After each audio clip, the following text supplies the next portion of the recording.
Dear. Okay, officially 7 o'clock according to my watch. So I would like to go ahead and get this meeting called to order. I want to ask Carrie if you would please do a silent roll call. And then as we start our meeting, and then Mary will lead us in prayer and Italy will lead the Pledge of Allegiance. Please stand.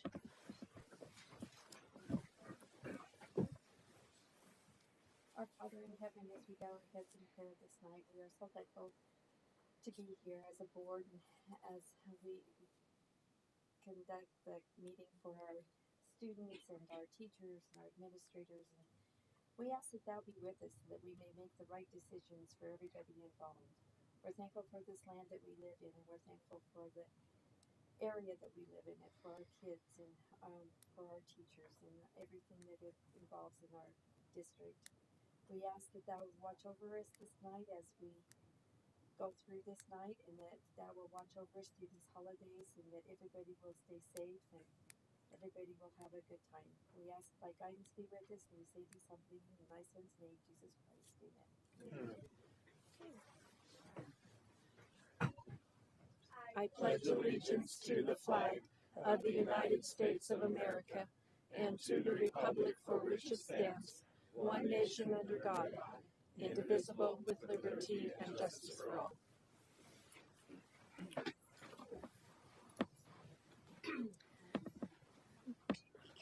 Again, I want to welcome everybody here. I really did not expect quite this many people to come on the 18th of December, but thank you for coming and sharing in our December board meeting as we close out the year. We have before us an agenda. Does anybody want to make a motion for approval, or are there any additions or corrections? I'd make a motion to approve the agenda. Okay, motion by Mr. Sukan. Second by Mrs. Anderson. Any discussion? All those in favor say aye. Aye. Any opposed? Motion carries. We have an agenda. Did anyone have any comments or questions regarding the consent agenda this evening? I don't think so. Nobody said anything, so.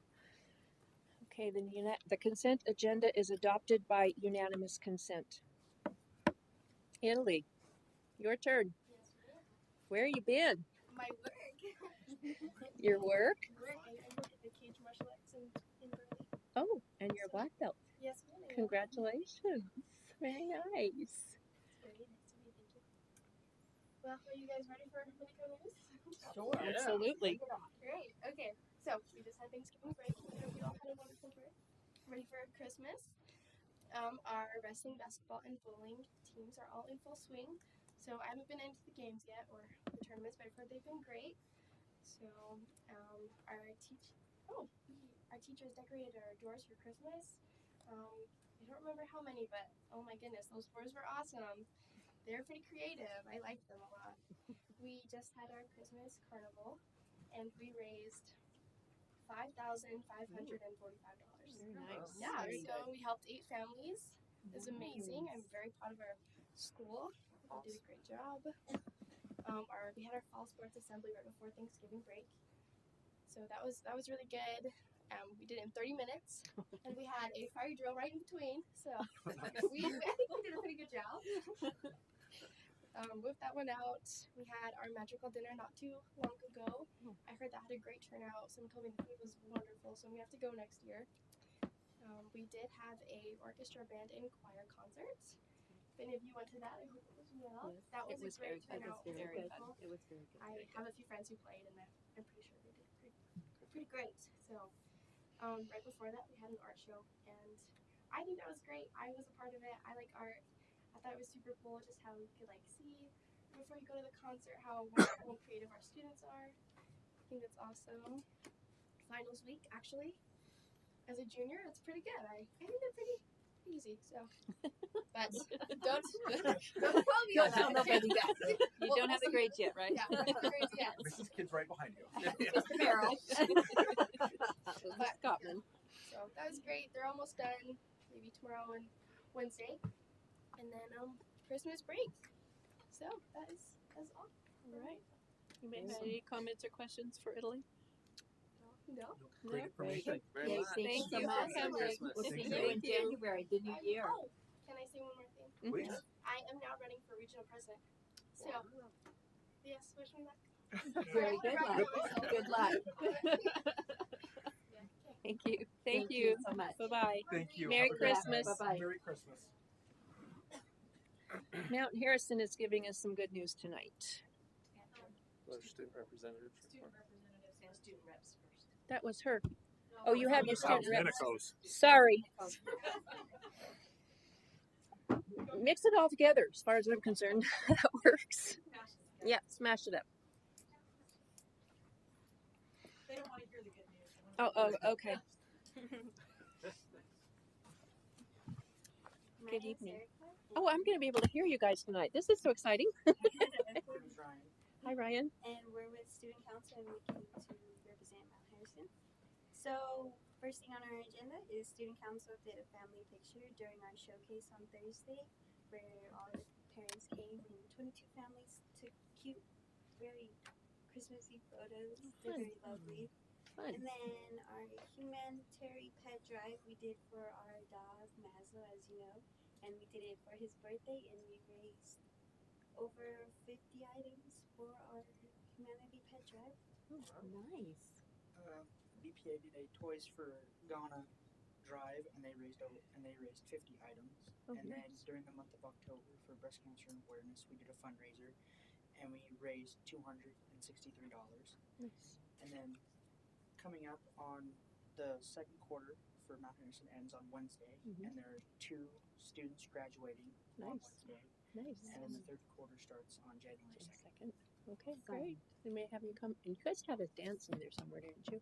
Oh yes, we had our harvest dance. Yeah. and it was pretty cool. Good. Nice. Good. Thought you did. Thought you had a dance in there. Awesome. Very good. Great. Thank you you. so much. Well, Merry Christmas. Appreciate that. Merry Christmas. Happy New Year. Happy Hanukkah. Yes. Happy Hanukkah. All of those. Okay, now Mount Harrison, good news.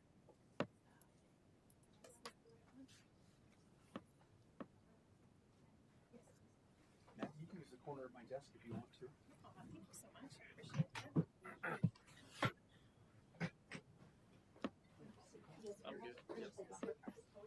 See if I can Smells really make awkward. things happen here. So we got cool things happening at Mount Harrison. This is our mission statement: to support and empower success And in that mission statement, we have identified some of the things that we do really, really well at Mount Harrison.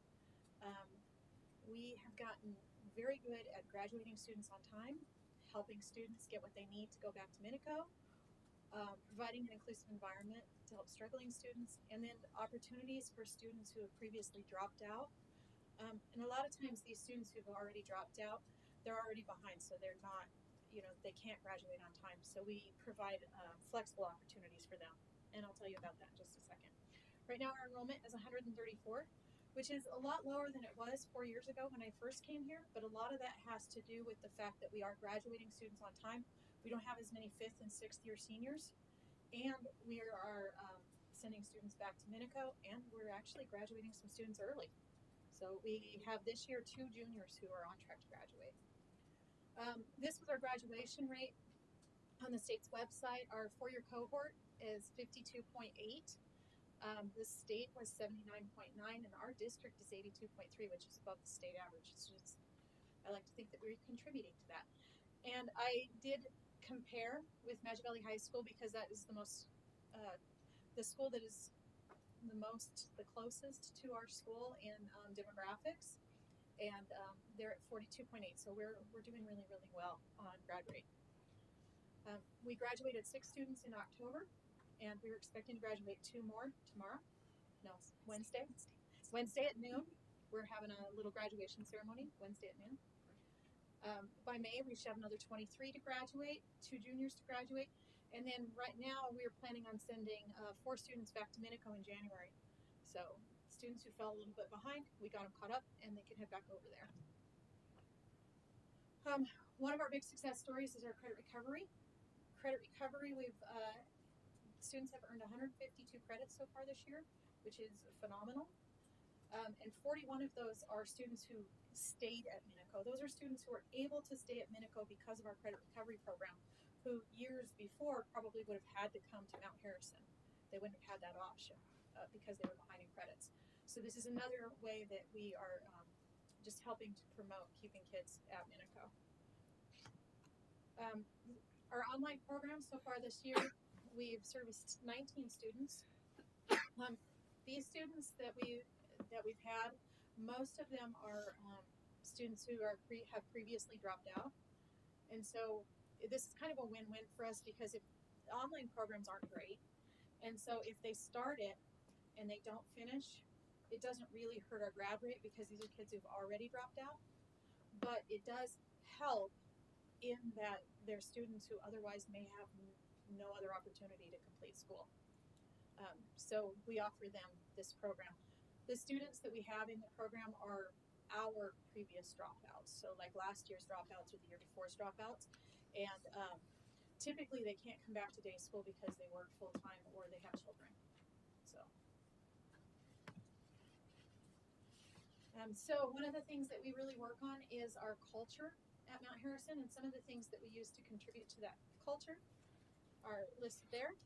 And this is where I'm going to let Miss H, who's our Amy Hurst, who's our counselor, I'm going to let her talk about some of the culture things that we do. And the first thing is providing opportunities for childcare. Yes. Okay, so like Maggie mentioned, I'm Amy Hurst, I'm the school counselor. This is my first year at Mount Harrison. One of the things that I'm adamantly passionate about is climate and culture for students in a building because we know that it directly impacts academic growth. So if we can create an environment that is welcoming and safe, students want to come and they learn when they're there. So one of the things that we have started this year is with those clubs that Maggie previously listed, coming together and really uniting the efforts of all of them. So it's one more cohesive group with student voice, working on creating that climate and culture. So we have our daycare, our little cuties. So they participate in all of our school activities with us. They've done the Halloween parade. Currently, right now, we're doing a holiday bingo, and all 3 of them got bingos and got to come up and get a fun prize from the office. So you heard a little bit from our student council and some of the things that they have done. That group has some flexibility and some fluidity to it. So we have students that kind of move in and out throughout the year depending on the needs of the school and where students are at.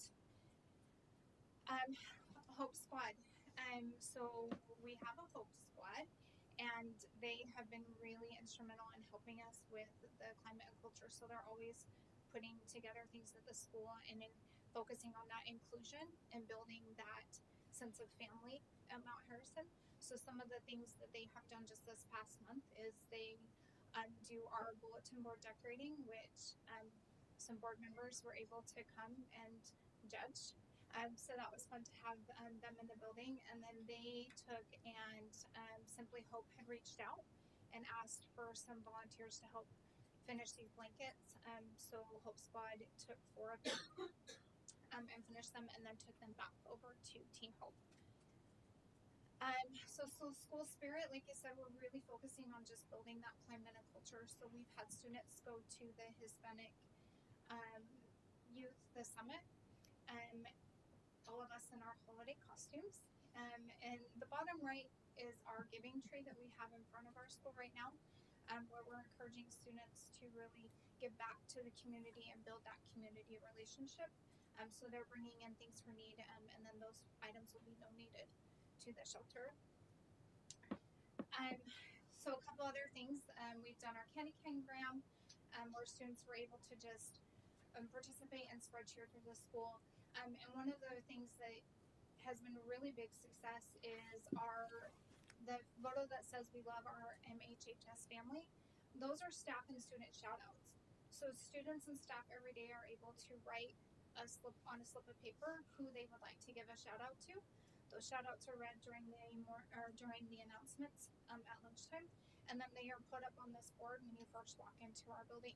I had several teachers and students today ask me if we could continue this after the holidays and do a weekly staff and student shout out, because it really just builds that community and recognizes the positive that's happening in our school. We have lots of opportunity for students to be leaders in our schools, so tutoring younger students. They've made books and gone and read them in the elementary schools. They've gone and done, just this past couple weeks in the drama class, they've gone and done plays? Readers Theater. Over at a couple of the elementary schools. So that's been a fun adventure for them. That's how we're building climate and culture. Zelma, do you want to talk about this? Yes, she does. And she's so excited. She screamed in the school when it happened. So you guys, We have been working at this greenhouse for a long time. We started it with a grant from Ivan, and we have been asking for donations throughout the community. We also did a Trigger raffle last spring, and some of the plants that the botany class grew in my room were sold. And we have, just last Thursday, I got a call from First Federal in Twin Falls that we had been awarded a $4,000 grant to help us put a sidewalk inside the greenhouse. We do have the water in there. We've got to figure something out, because when we turn it on in the building and we turn the hydrant on and we turn the hydrant off, the water keeps going. So we got to figure that one out, and we've got a bid from Ramsey's to do the electrical for $6,100. But with this $4,000 grant from First Federal, we have a total of $15,283.10. That's why there's 10 cents, because of the plants. yeah. So the things that we still need to do in there, the sidewalk that she's talking about is to make it ADA accessible. We still need to put in the tables, fix the plumbing, and get the electrical in there. And then hopefully soon we'll be able to use it as a classroom for our students. Southern Fab is making our tables for us. They're donating the material and the work to get those made. Excellent. For us. One, a former student, his dad owns Southern Fab. Nice. Very nice. Fantastic. You have any questions about it? It's nice to see it with the sidewalk. To see it. Yes, finally. It'll be Yeah. when it's done. Okay, so The business professionals group, the BPA group, we've managed to get one student certified this year as an office specialist so far this year, so this is great. These are industry certifications that they can use to go find jobs later on. These are our officers in our BPA chapter, and we did send a group of students to districts. We sent, I believe, 8 students. Is that right? Do you remember, Erica? Well, you were with them. Oh, yes. Yes. Do you remember this? Yeah. They had to ride in one of those little buses with no heat and a broken window all the way to Chalice one day last week.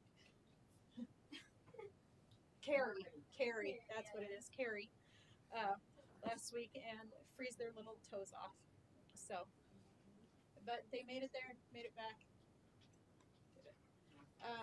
That was the BPA regionals, right? Yes, ma'am. BPA regionals. These are our kiddos in their competitions. And then they did this torch award assembly. And Ms. Plyo asked me to play this for you. It's 50 seconds long, but it kind of explains the torch thing. We are thankful for the progress we have made through Business Professionals of America and the many new friendships we have developed.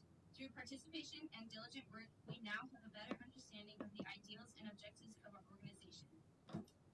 With pride, I light this torch of Business Professionals of America and call upon my associates to tell you more about the high ideals for which our organization stands. First, we start with hope. I light this torch as an expression of our earnest hope for the continued success of our organization and for the success and happiness of our membership. And this is one of our students here. I light this torch signifying the deep faith in our Creator and in our fellow members. This light represents faith in the future of our nation, our profession, and our success. There you go. Very cool. Very nice. We're thankful for the progress we And then their service project was Toys for Ghana, which you guys heard our student council members talk about. And that is it. So most of the stuff that we do, you can see it on our Facebook page. Feel free to follow us. Thank you. Thank you. Thank you. That's Thank great. you. Thank you. Thank you. Ghana.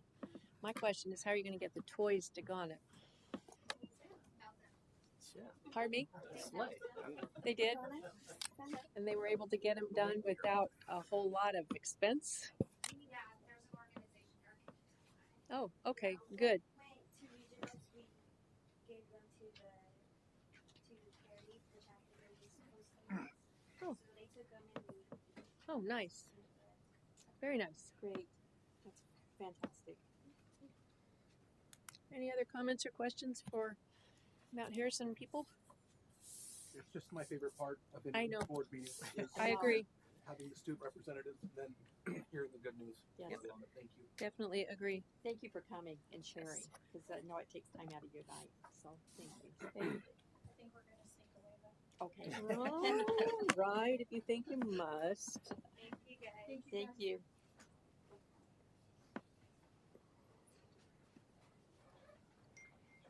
Okay. Our next item is patron comments, and I understand, and as we have Vicky. Are you Vicky? Okay. About has to do with the 250th anniversary of the Constitution of the United States, and it's a resolution that you have presented to us, correct? I have not presented. Well, that you're presenting to us tonight. Excuse me. Okay. Go ahead. Okay. Well, I'm happy to be here tonight. I want to first of all express appreciation and thank you to the board members here tonight that serve and sacrifice and make decisions for the benefit of the students in our district. And I just want you to know how much I appreciate that. I have come here tonight immediately after a piano recital that I had tonight. that Mr. Perez's daughter performed. Yeah, how did Reagan do? And she did great. But you know, it's a sacrifice. He didn't get to see that recital. And that's just one of the many things that goes on, and so I appreciate that. This resolution would take place during the year 25-26, celebrating the 250 years since our Declaration of Independence was signed. And it was passed out or given to you earlier, and hopefully you've had some time to kind of read through it. I'd like to just read one little section by John Adams, where he wrote to his wife Abigail regarding the Declaration of Independence, that he believed that Independence Day will be celebrated by succeeding generations as the great anniversary festival. It ought to be commemorated as the day of deliverance by solemn acts of devotion to God Almighty. It ought to be solemnized with pomp and parade, with shows, games, sports, guns, bells, bonfires, and illuminations from one end of this continent to the other, from this time forward forevermore. And you know, you just think back on that time in our period of history, what an exciting event that was for our country. And so we are asking as a community throughout this district that we come together and celebrate this, not only just July 4th, but throughout the year. And so because of this, we have had the city of Rupert, Minidoka County, I'm not sure, I think the city of Asequa and surrounding areas that has voted for this resolution for them to go forward with it. And what they are doing, they have put together a committee that meets, and they're coming up with ideas that can help the district, I guess you would say, throughout the year. Come up with little ideas to help us remember this event. And so that is what I'm here before the school board tonight, is to encourage you to support this resolution. And probably, I'm guessing your first question would be, what does that entail from us as board members? And I imagine what it would entail would be to appoint someone to be over the committee, to someone to be over ideas and things like that, to be thinking of through the year.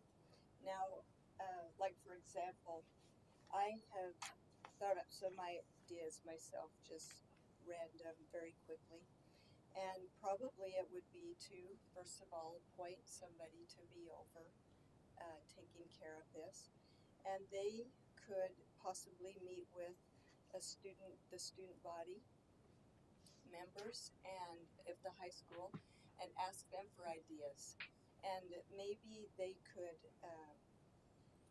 and they could start planning. They could attend the community planning, which I'm not sure how often they're planning, maybe on a monthly basis. And they could encourage our government teachers to teach the classes about what is a resolution, how this was passed. We're honoring a resolution. What is a resolution? And to talk about the semi-quincentennial. And we could do fireworks in January for a kickoff for the year out on the football field. Homecoming theme could be colors around this event, maybe some kind of a theme. Maybe a museum might be coming through the area or in a surrounding area that could be visited. Students could write an essay about the subject. A school assembly could be put together. There could be drawing contests that turn into, the winner could turn that drawing into a coloring contest for elementary schools. Music in our schools could be mindful of this time and do something special on Constitution Constitution Day, which would be September 17th. So anyway, it would just be an opportunity for the board to join together in support of this resolution. Is there any questions or? No, I thought it was great. I liked that we had an opportunity to kind of read through it and look at it beforehand. So Thanks. thank you. Appreciate that. Great. Does anybody have any other desire for information about it? Any other things?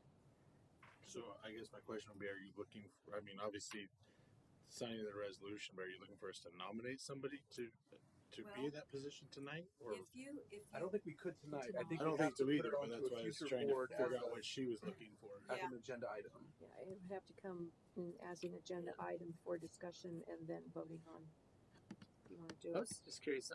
Did you write this resolution? I did not write it, but somebody in our community got it and implemented it for Minidoka County. But this is an event that is going on in several places within the state and hopefully the nation.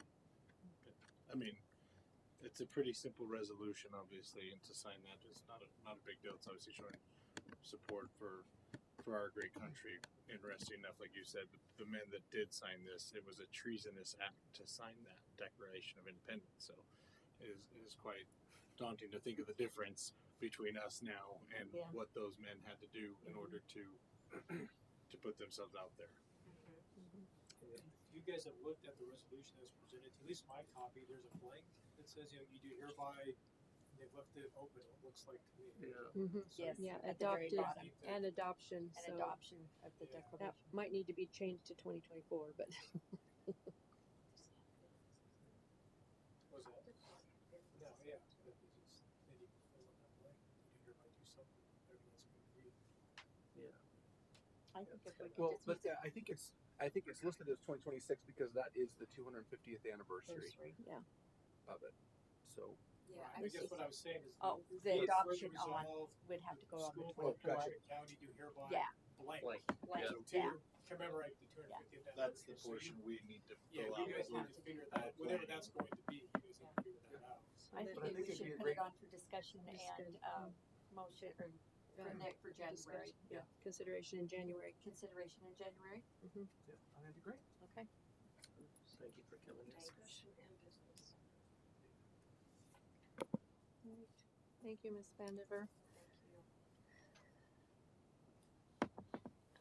Did anyone have, as we move on to discussion items, questions regarding the committee reports that we received, the administration and department committee reports?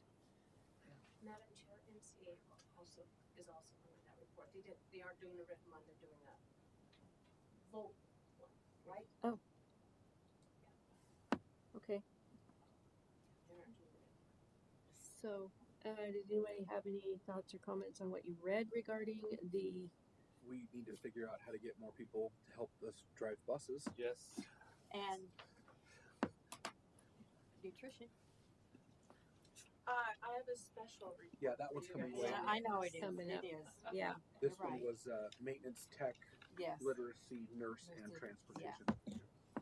But yes, we need more bus drivers. Yeah, desperately. So, It's our last one. here's this. Yeah. What? I mean, what happens if we can't get any more bus drivers hired? What do we do? Parents are gonna take. Yep. I mean, we don't have a lot of option. I mean, maybe, I don't even know if it's a good option, maybe to start canceling school. I mean, if you don't have drivers, you're still not gonna have drivers. And so that doesn't make sense. Then you're just relying on parents or the students themselves to get them and siblings to school. And my guess is the attendance is gonna be very poor and, that's where we'd be. Yeah, I don't know if this is the right time to discuss it, but I know in years we've talked about it a couple times. We have a 3 bus route schedule now, 1 in the morning, 2 in the afternoon. If we went back to just 2, would that help alleviate some of the pressure that we're feeling? To where we just had 1 in the morning and 1 in the afternoon, so that the elementaries and junior highs and high schools would have to have similar release times in order to make that work. But Yeah, that's a discussion that needs to take place, but probably We are not going to right now. have a work session next month. It's transportation.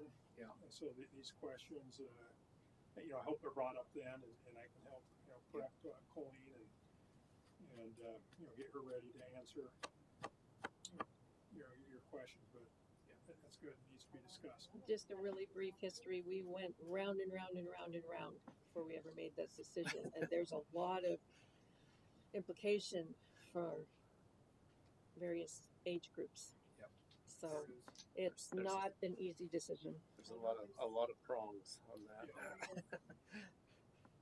But if you're here or watching at home, you can drive a bus. Yes, or know of anybody that might be interested.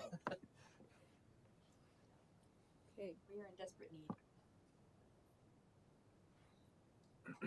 I did notice that we have paid a whole quite a bit to A to B, as well as Gary Jones is getting the HVAC units and all going in Mount Harrison. It's starting to look like the end of that project is coming up, but they're gone. No, we're here. We got our fingers crossed. Okay, there you are. We have control of our thermostats, please. I've understood that some of the rooms are kind of chilly, Yes. like as in 64 Who has degrees. control of them? As of today, they were locked, so we don't. Maintenance controls everything through a computer program. Same with Minico, all of our rooms are controlled through maintenance as well. We have to contact them to have our heat turned up or adjusted. Deal with this, I think. My office was 64 degrees this morning, and I don't complain because I can leave. But we have those really old windows, and so I literally can't sit at my desk because it is so cold. But some of the teachers haven't had heat for weeks, and so it's hard to teach classes if we don't have heat. But I know they're working really hard on it, so we're not complaining. We're just crossing our fingers that it's working on January 2nd. Mm-hmm. That's what we're doing. Any other? I'm just gonna be quiet. You're looking at me like you're.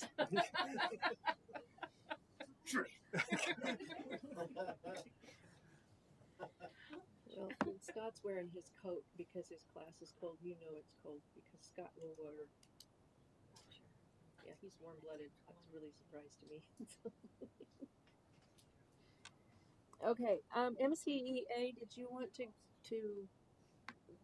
where's Brandy? There you are. Did you want to give an oral report? Sure. This will just be quick. So I'm sad that Maggie left because I wanted to give a big shout out to Maggie. She and her husband donated some tickets to the Idaho Steelheads hockey game on December 15th. And so as a local, she wanted it to go to the Idaho Children's Fund, which is part of the IEA, which is a fund that is set up at the state level. And as teachers, if we know students that need new shoes or a new coat, or I've tapped into it because I had a young lady, a student whose mom lost her job, and she had braces, but they wouldn't be able to make the payment for braces. So I tapped into it and received $300 so they could make a payment to braces. But the way it works, it gets sent to whatever member makes the nomination, so then it's not used for things that it's not designated for. So anyway, that's how the Children's Fund works. So she donated these tickets and said, hey, if you can use these in a raffle, that would be awesome. I'd love to donate them. So as a local, we talked about it, decided to take it to the region. So we went to the region and said, hey, here's these tickets. Can we maybe get donations from around the region and put together like a weekend getaway basket? So we did that and raffled it off, and it raised almost $1,000 for the Idaho Children's Fund, which was an awesome fundraiser from our region. But it all started with Maggie, which was super awesome because without her tickets and the inspiration for doing this, it never would have taken flight. So big shout out to that. It was a huge success. Nobody from our local won, unfortunately, but that's okay. It went for a great cause. And then the other thing that I have, my after school program is doing a little bit different group than what we've done in the past with NESB. We decided to do the Samsung Solve for Tomorrow. And so you had to find a problem in your community or school and figure out how STEM could address that problem. And so my little small group did a proposal write-up. The write-up was due in November, and we made us as a state finalist. So we're one of the top 300 in the nation. I mean, that sounds like a big number, but when you look at all the schools. And so now we have to put together an activity plan that's due January 11th to see if we might win as a state winner. We're the only middle school in Idaho that was a state finalist, so that's pretty cool. So we're just progressing through all the different steps for that, and that's awesome. Have we seen that? Has that come to us? I'd love to see that if we could. What you guys submitted to become a state finalist, that would be awesome. Can we show you the activity plan? Because I feel like that's going to have more details. Great. Yeah. So the problem that the kids came up with was our high suicide rate in our two communities, Minidoka area. My son is heavily involved in PAWS and the Suicide Coalition and a lot of those organizations. So we have resources we're going to tap into, and they want to put together. They want to design, 3D design, and then 3D print like a Hope Notes dispenser, kind of about the size of a business card, but similar to like you wave a hand in front of it, like a soap dispenser or a paper towels dispenser, and it will dispense a little Hope Note with an encouraging statement, and then the resources on the back of some of these organizations they can tap into. So that's one thing that they wanted to do. And then they also, one of the girls, her brother is in college and working on building apps. So we want to put together an app. I know they're out there, but an app that each day, if someone from our community got the app, they would have hopeful notes and hopeful reminders and just positive words of encouragement. And the way we looked at it is, we know those apps are available, but if we know some kids in our community design the app and put this together, that would, I think, encourage some people to get these little electronic Hope Notes, and they want it to be interactive, like, what are you feeling today? What kind of a note do you want today? So those are just some of the brainstorming topics that they've come up with. Interesting. Awesome. So we can, after our activity plan, which will be more detailed than our initial plan. I'd love Great. to see that. Thank you. Appreciate that. Thanks. Thank you. Thank you. All right. Did you have anything for your superintendent report? Yeah. Okay. A couple weeks ago, we actually went through Mount Harrison for what was supposed to be the substantial walkthrough for that HVAC project. And, what we found was that, yes, there were a few rooms that didn't have heat. One of the thermostats was broken. One wasn't connected. There were some issues with the finish work inside where the unit actually comes down from the ceiling. Just the drywall texture paint wasn't done well. And that was right after the snowstorm that we had. So last week, Jace, our maintenance supervisor, went up on the roof again and noticed some more issues. So there's still some work that needs to be done there, but we're still working on that. And hopefully they'll get taken care of relatively quickly. We believe in you. Yeah. We're hanging in there. Yeah. Found out that East Minico has an HVAC unit that's not working. This just happens when facilities get a little older, and they're harder to keep up maintenance-wise. And but I know they're doing the best they can. They've been shorthanded, but still plugging away. Some of the things that I put in my report we're going to discuss, and so I won't do that here. But with food service, child nutrition. Actually, we call it school nutrition. That's the proper title. We talked with our admin about the attendance policy, and that's on the agenda. So we'll get to that later. The big thing really is the audit. The audit should be done this month. Definitely not going to be done before we leave for break. But if we can get that done and hold a special meeting first week in January, get that approved. Sent off to the state, get some funding on the way to the school district. That would be extremely helpful. And just really need to know what the information is so that we can, really help us this year, but also then plan for next year as we go to budget. But I think it's going to be a challenge. We know there are some issues there with the budget, and Hopefully we'll get some good news thrown in there as well. Then just one last item. Just Bonnie, on behalf of the district, I'd like to present you with these flowers. 11 years of service as a board member. So thank you. I wasn't here for many of them, but I know the work that you do, and I'm sure it was good for all these years. And then Carrie. Yeah, because I don't want to cry, so I'm going to play a little bit here first so I can get it together here. Bonnie, I ordered you a plaque. I ordered you a plaque. Sorry guys, from the board. She's been almost the board chair almost the whole time I've been on the board. So we have grown together. And the plaque states, I can't see to find it, guys. Sorry. It says, anyway, in the effect is, never doubt the difference that you made in people's lives, and always hold true to those memories. And it has thank you to the board. And I personally would like to thank you for always being kind and understanding and helping me learn this process. And I will deeply miss you. Thank you. You're making me cry, which I said I wasn't going to do. So, Carrie waited till today to order it. So. That's not true. It was supposed to be here today. It's here Friday, and then you get that notice, that dreadful notice. You're going, oh, gee, I'm going to die. They're going to read my happens.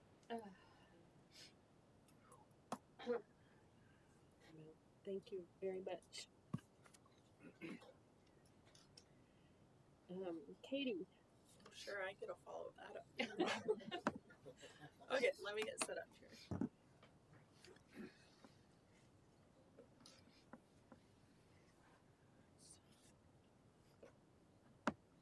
I hope you guys brought your glasses because I got lots of numbers.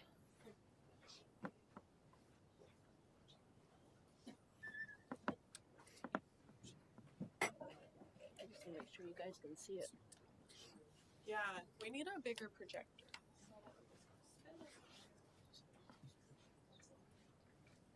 Podium's not quite tall enough for me, but I have laser. Okay, so we have a couple of things to talk about today. And it's really kind of all just big picture for school nutrition. The first thing, but also your last thing, so it's the last thing on the agenda, is our meal charge policy. But I'm going to talk about that first because that kind of encompasses everything we're going to talk about.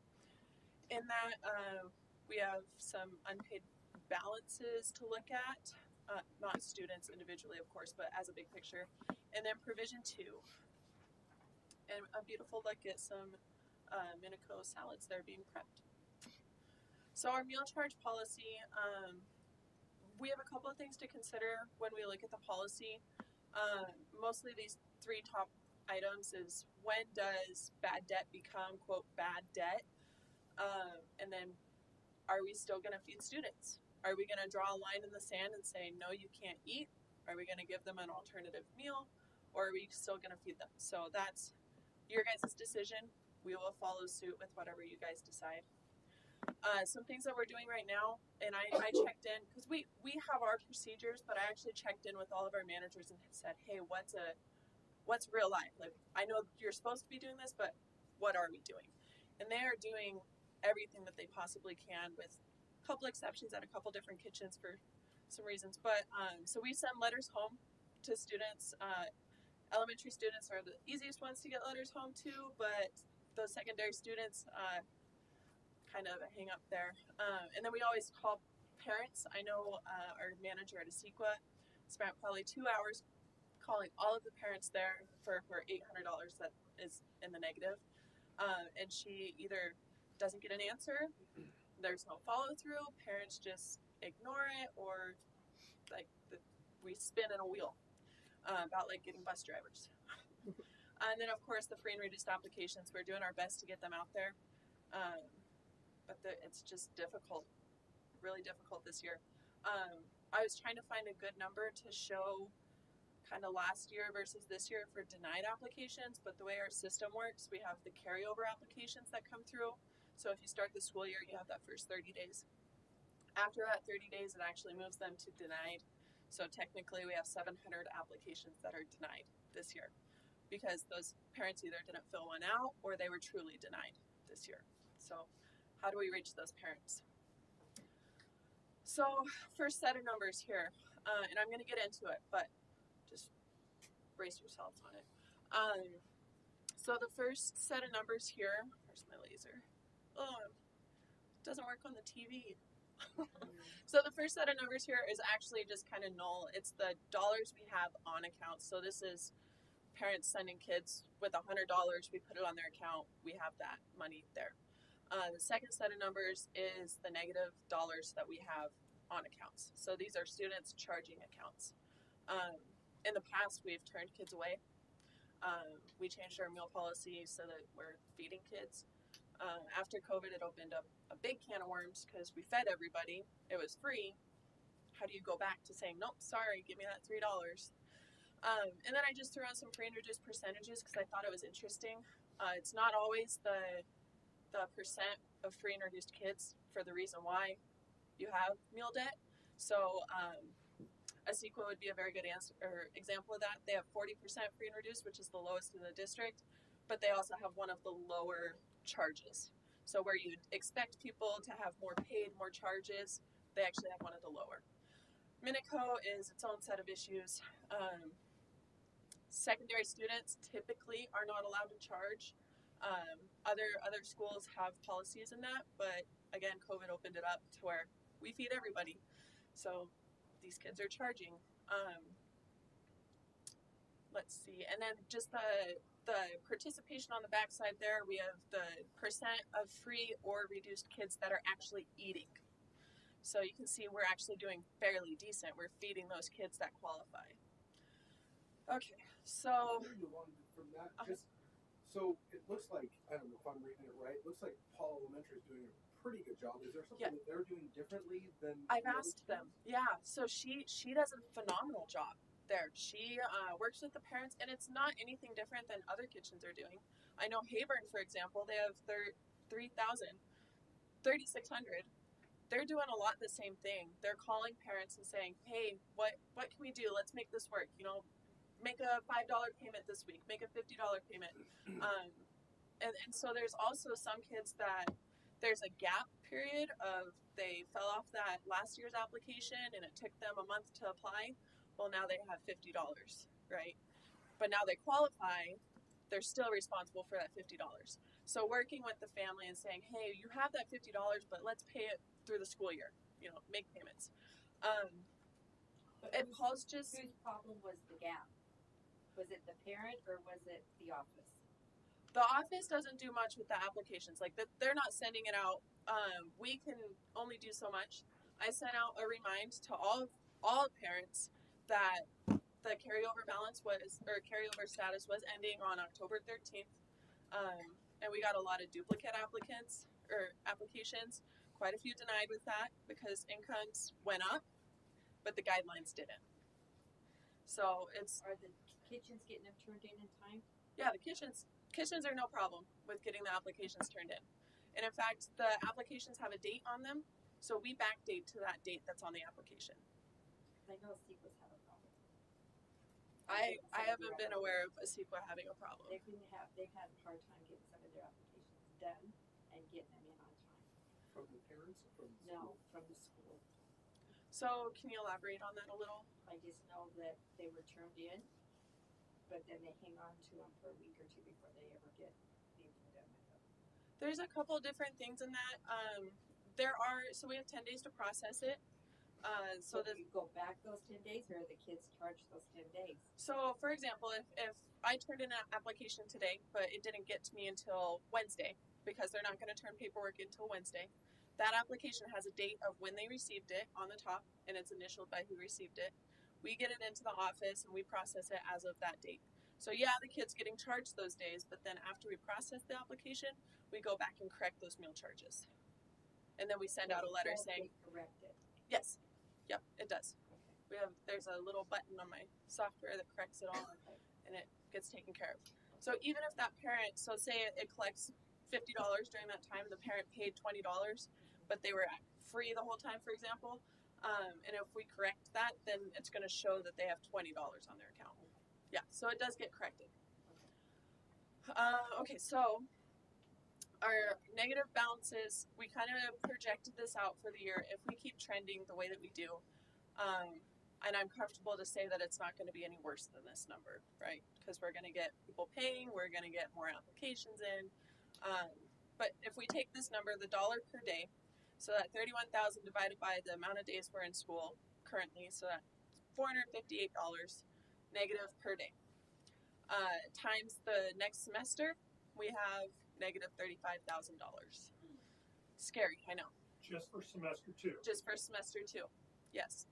So this total at the very bottom, the negative $66,947.74 is our projected bad debt for next year, which is a scary number, but I also know that we are not the only district in this situation.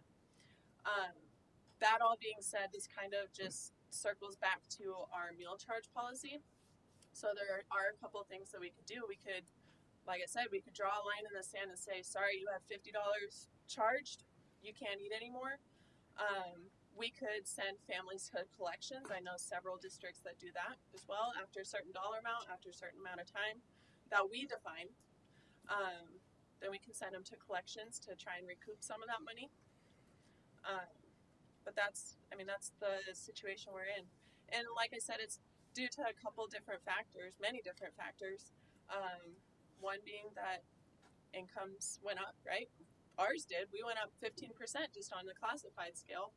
The income guidelines sure didn't. So even though I'm making more, I'm not making more, you know. I think that would be one of the biggest contributors. Who sets that guideline? The government. I know, but which USDA. Yep, USDA. USDA runs my whole world. So, and they evaluate that every year at the beginning of the year. So in January it could change. Last year in January it did change by like that much. But they don't. Okay, so they evaluate it at the beginning of the year, whether they change it or not. And then in end of June, July, that's their fiscal year, they will increase it for sure. But it's the percentage that they increase it by, we don't know.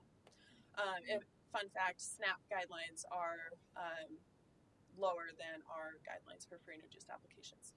But if you qualify for SNAP, then you already qualified for free and reduced. So. Then the other question I have, you said other districts, is it a similar situation because COVID, everybody was handing out free lunch and now they're going to take that back away? Oh, yeah, a little bit. And so everybody's policy also kind of changed to where we feed everybody. We don't want that bad stigma and that sort of thing. So every school district's different. I actually pulled meal charge policies from Twin Falls, Kaja. Kaja's is kind of outdated, though. They haven't looked at it recently. Bonneville was another one. Goodings wasn't posted on their website. Let's see. And it's falling apart after you left. So Twin Falls and Bonneville, I know for a fact that they follow their policy, because you can have a policy all day, but whether or not you actually follow it, their policies both send parents to collections. Let's see. So, any questions as far as meal charge policy or where we stand with this?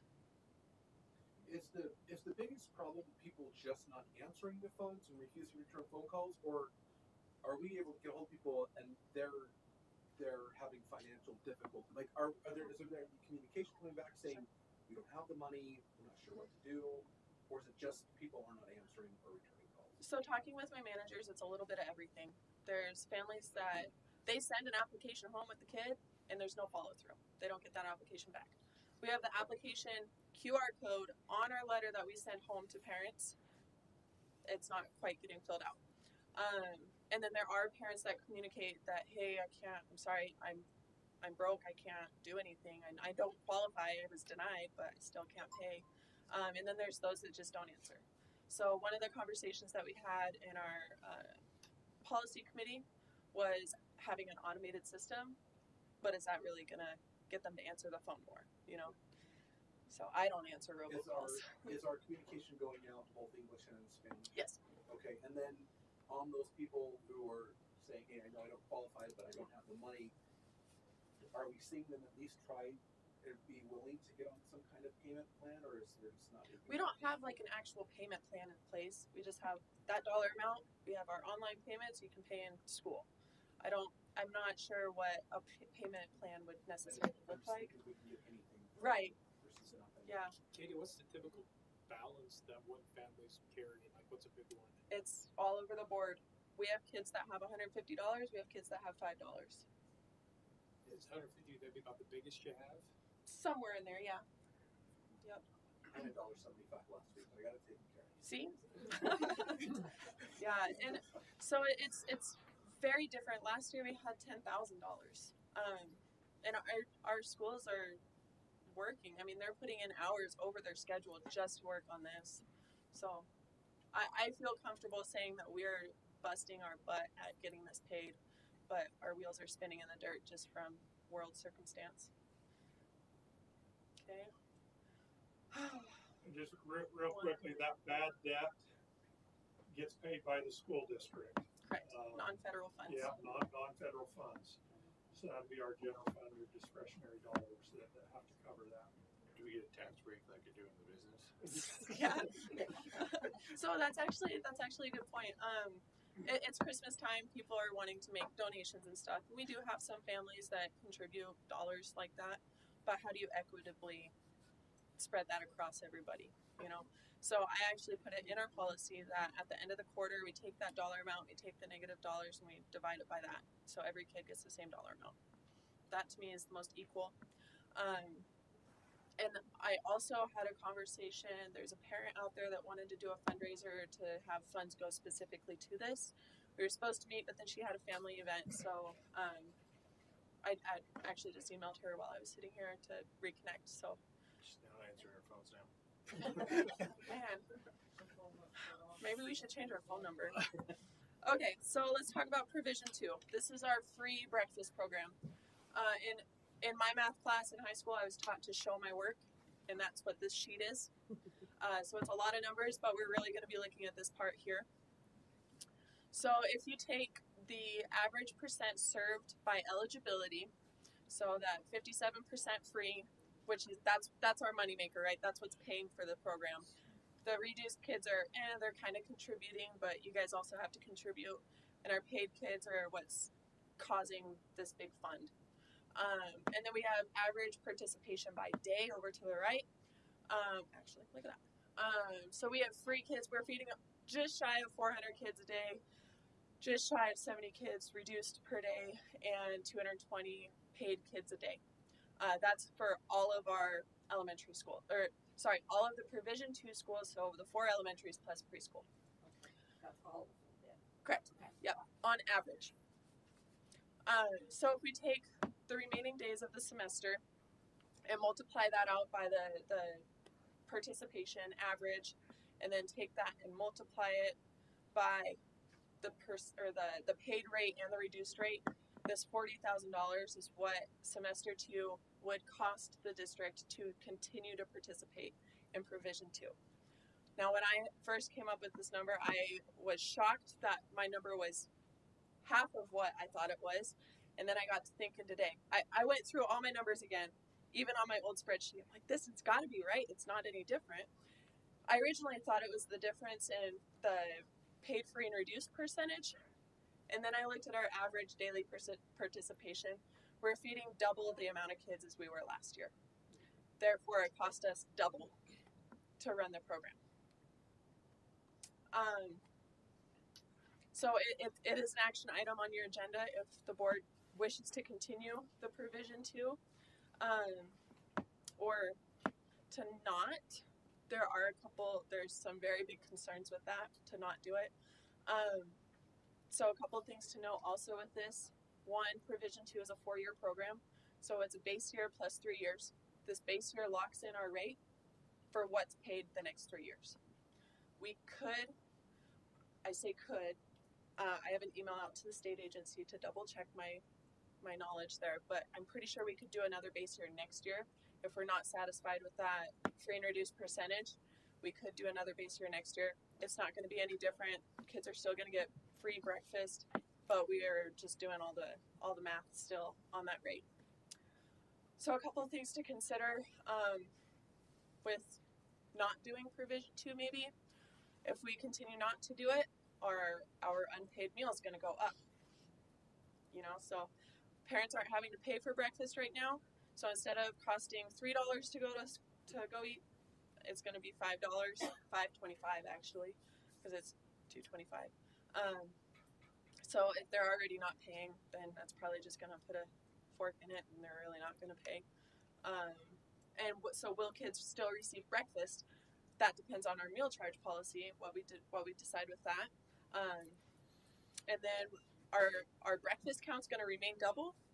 So breakfast, like that's a fairly decent revenue for our program. That's what helps pay our staff, our salaries.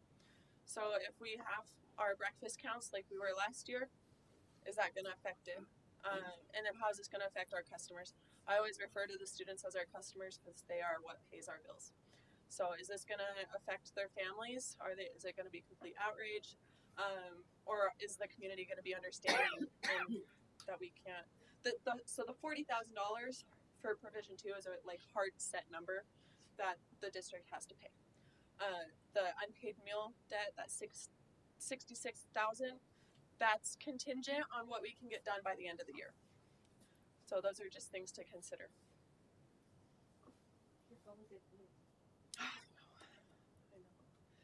It's a lot. I feel like I just dropped a ton of bricks on you guys, and it really is a lot to mull over. We don't necessarily have to make anything official tonight. You guys can table it, but it is the start of semester 2 when we come back. So that's the reason why we got it on so quick. I'm here for any questions you may have. So go back to you were talking about the baseline year. Base year. So basically, if I'm understanding you correctly, then they'll use this number to help offset that for future years? No, so it would be that what we're doing now times 3 years, if that makes sense. So every year will be out. Essentially.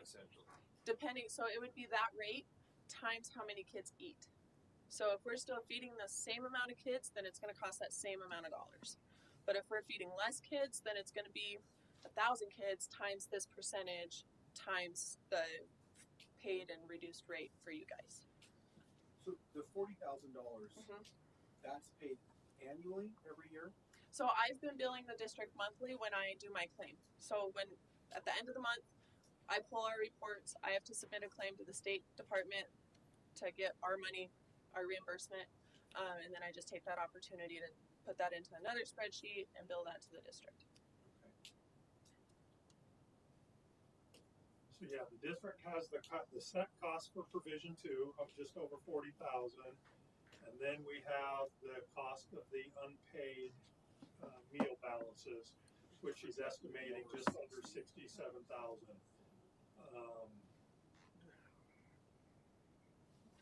Pull out your wallets. Come on. Yes. Feed the kids. Yes. If we didn't do Provision 2, I mean, like she explained earlier, okay, we don't have that 40,000, but what happens to that almost 67,000? Is that going to go up? But okay, then you argue, okay, well, is it going to go up 40,000? We actually don't know that. I mean, I suppose it could. I would say it's not likely, but then you're going to have kids who just don't eat.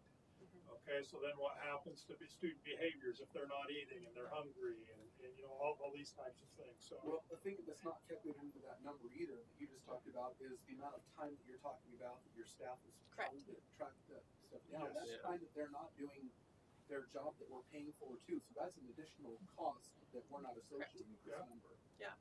So one of the was it the automated deal that we were talking about with the added cost?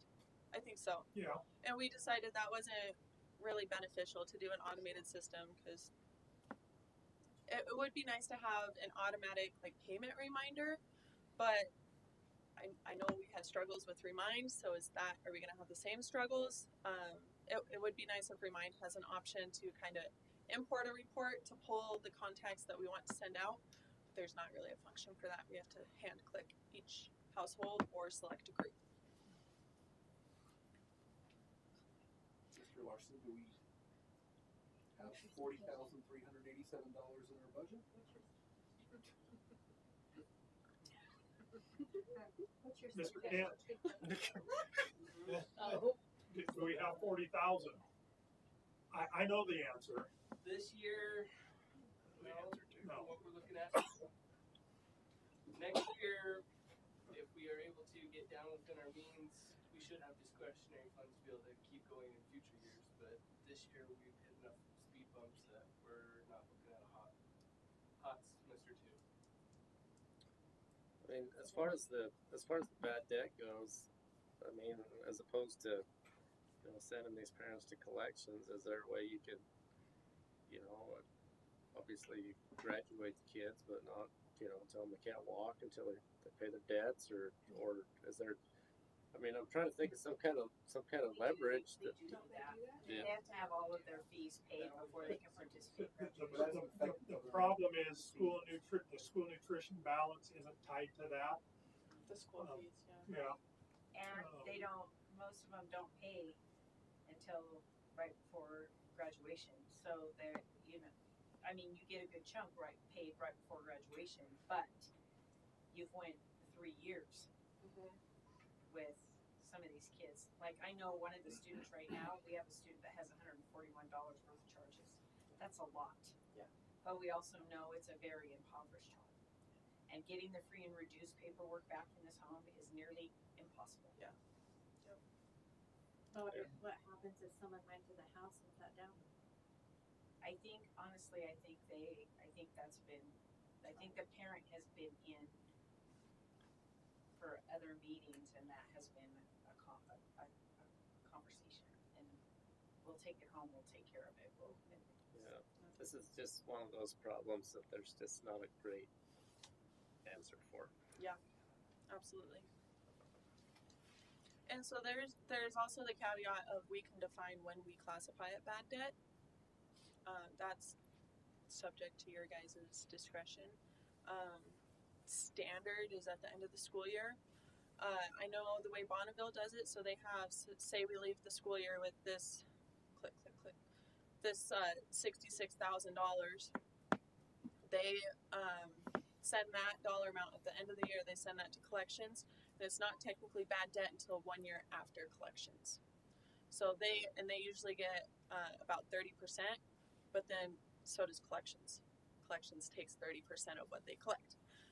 So you're only getting like 15% of that. Now, 15% of that might make a little bit of a difference, Well, right? It's probably just mainly more of a deterrent if parents know that. Yeah, there's a hard That line will somewhere in happen. the sand. Earlier you mentioned we have options like either drawing a line in the sand. You also mentioned an alternative lunch. What would that look like? So I caution the board with that because there has been lots of bad press with alternative meals in students. We actually stopped identifying students on the line, saying, "Hey, you have negative, or you owe $20. You need to turn in a free and reduced application." We stopped doing that because we had parents calling, "This is not my kid's problem. This is my problem. You need to talk to me." So that stigma alone, but then giving them a separate lunch. So say it's a peanut butter and jelly sandwich, right? That's a pretty standard meal. That peanut butter and jelly sandwich, just the sandwich alone, cost $1.25 versus our whole plate of spaghetti, the homemade roll, all the salad bar cost us like 50 cents. So, and they still, on top of the sandwich, they have to get all of the stuff from the salad bar and their milk and all that stuff. So it's not beneficial for us other than kind of proving a point that, hey, you owe lunch money. Yeah. But that's, the KMBT would probably pick that up and, run with it, especially where other states are doing universal free meals.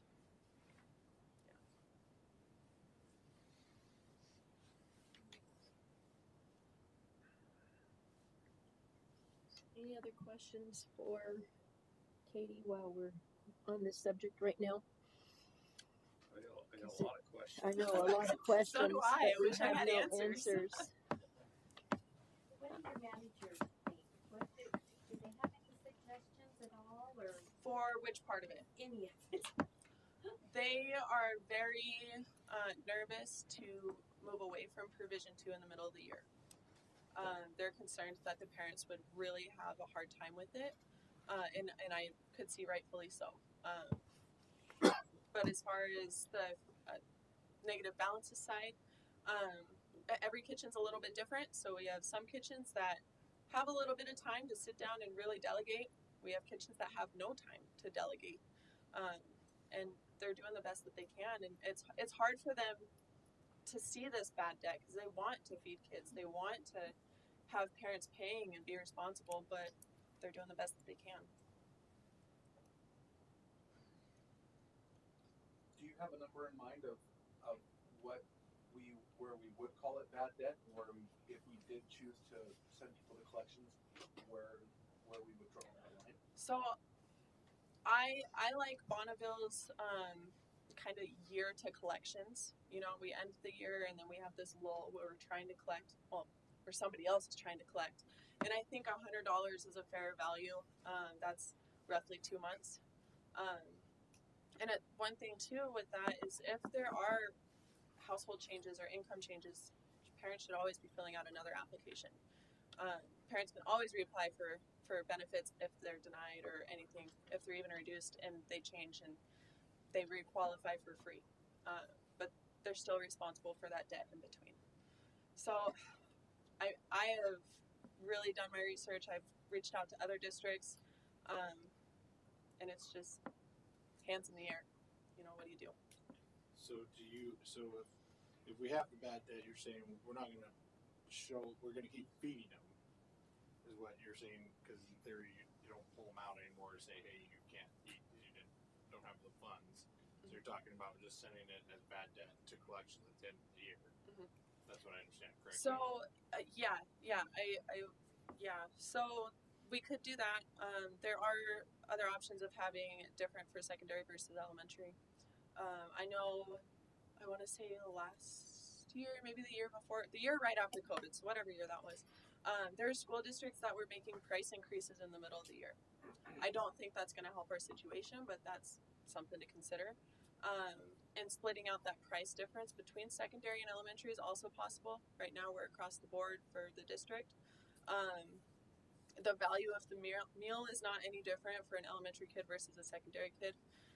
When I said that, Mr. Larson scratched his head and we went through it. Just like, oh, okay, that makes sense. My recommendation would be to have some sort of hard line as far as collections. I don't really see turning kids away as a benefit to anybody, really. And I think $100 is a fair amount. So if you look at the dollar amount here, where am I at? The one right next to this, $4.58, the 17 cents. That is per student that eats per day. So obviously not everybody's charging, but for every kid that we're feeding, we're losing 17 cents in child revenue. So even if everybody was paying, we're still behind. Well, that's just based on the negative debt that we're in currently. If everyone's paying, we'd be okay. We'd be happy. We wouldn't be here having this conversation. Yeah. Well, and I think that would change, obviously if we set a line and set it for bad debt. And as they call home and say, hey, you're behind, if you don't pay, we're going to send you to collections at the end of the year. That might get some people to pay. Right. That would not have paid. Or at least set up a plan to start making payments. Say, hey, if you make payments, you won't get sent to collections as long as you're showing good faith. Yeah. Mm-hmm. Well, I definitely think we can't turn kids away. I agree. At all. But at the same time, if there's not some sort of ramification, then it's probably just going to get worse. Mm-hmm. I agree.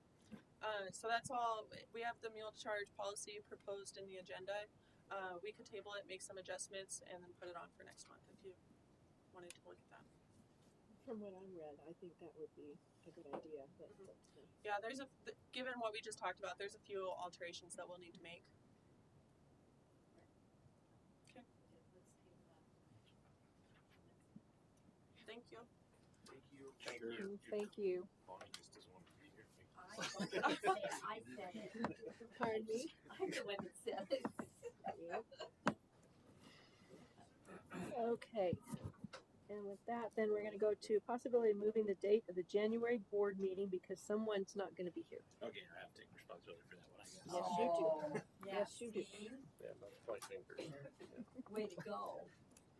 So is it the recommendation or the thought to move it to the next week, which would be the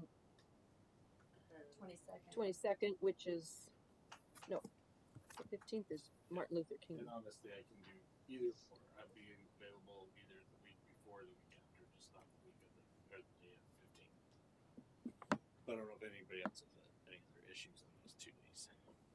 So I could ask a question of Daryl, and part of it is the fact that we used to always push him back instead of forward because of the amount of time it takes to get bills paid, et cetera, et cetera. But where you're doing it on a more weekly basis, is that likely to be any different? It won't cause any issue on our end. It won't cause any issues either way. I'm fine either way. We have already talked about possibly having an emergency meeting to get the budget approved. If we met on the 8th, we just do it then?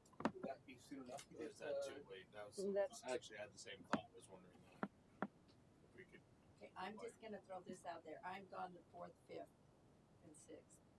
Which? So if that early meeting, we need to have either a Tuesday. We need to have it on Tuesday or the Wednesday, 2 or 3. What if we did the 8th, would we be able to approve the audit, and would that give us enough time to get the payments that we need? Daryl? Payment-wise, we're doing okay. With the revenues that we have right now, we'll make it through next month fine. So it's more of a just time frame on you guys. So if we did it on the 8th, we'd be okay? Yeah.